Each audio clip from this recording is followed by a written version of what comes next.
GarageBand for Mac comes with hundreds of software instrument patches built in. From EDM-flavoured synth leads to lush, refined strings, there are a lot of instruments for you to get your teeth into.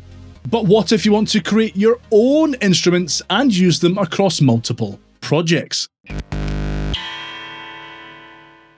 Alright, so I'll take you through how this works and then give you a couple of examples so you can follow along at home. What we're essentially doing here is taking an existing patch from GarageBand's library, stripping out or editing all of the plugins that it has applied to it, tweaking that basic stripped back sound, then adding other plugins, including any third-party plugins you have installed on your Mac, to add to the sound of our new instrument. Then we're going to save it as a custom patch so that it can be used in future projects in just a couple of clicks. Dead easy and really addictive, honestly. So I'll start off with a patch from GarageBand's software instrument library. Note that I have a MIDI keyboard attached to my Mac to make it easier to play and audition sounds. Don't worry if you don't have one, this works with musical typing too.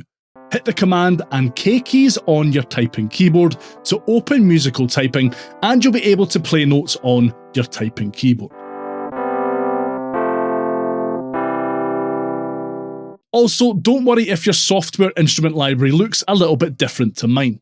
I have MainStage and Logic installed on my Mac as well as GarageBand, and as all three of Apple's music making programs share a sound library, patches from Logic and MainStage will show up here too. Okay, this Supreme lead synth sound uses the sampler as its base instrument engine, and unfortunately, we can't access it inside GarageBand to edit its sound. This patch already has some plugins applied to it: a flanger, EQ, distortion, and delay. You can see as I disable them that the controls dim inside the Smart Controls window too. If I delete the plugins completely, I actually gain more controls from the actual sampler instrument itself.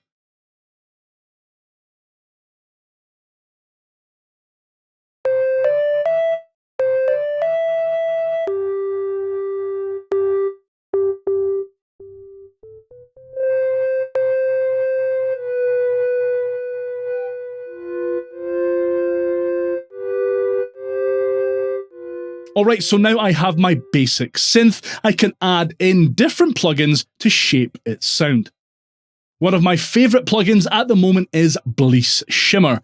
It's brilliant for creating weird ambient long tail reverbs.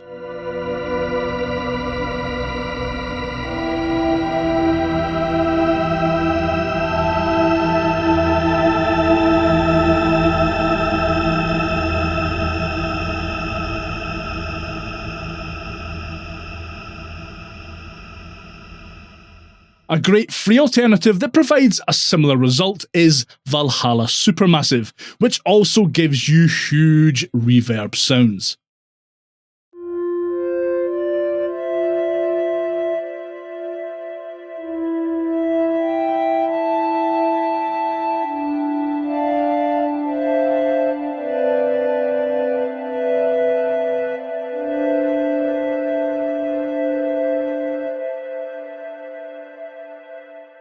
For some extra retro flavour, I'll add in Arturia's excellent free JUN6 chorus plugin.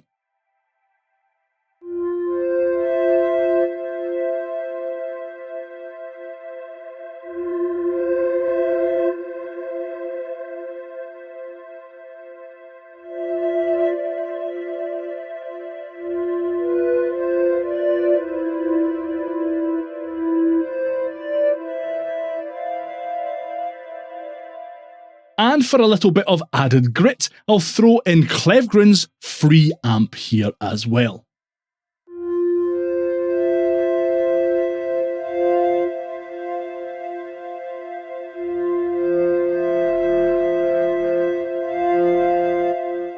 I'd maybe want to dial it down a wee bit to avoid any gnarly clipping though.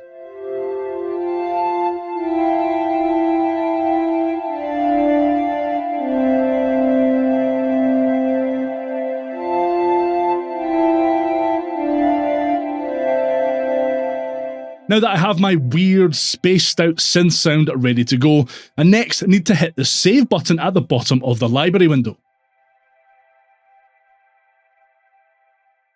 Next, I can name my new patch. That'll do. Once that's done, I just need to hit save. Now that I've saved it, I can find it in the library whenever I want, in any project, in the User Patches submenu.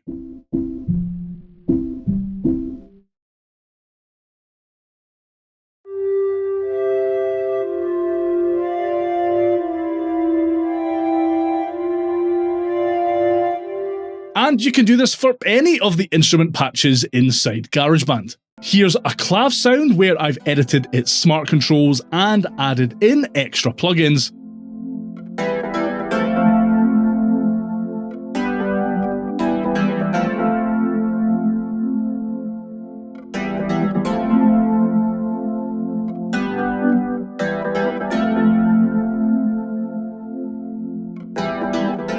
And what started out as a basic synth sound that I've converted into an arpeggiated synth wave bass.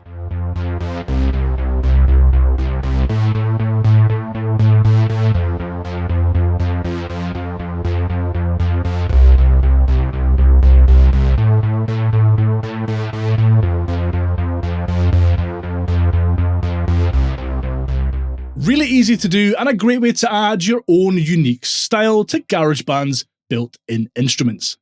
Speaking of adding your own sounds, if you want to know the quickest and easiest way to bring in your own samples to GarageBand for Mac, watch this next.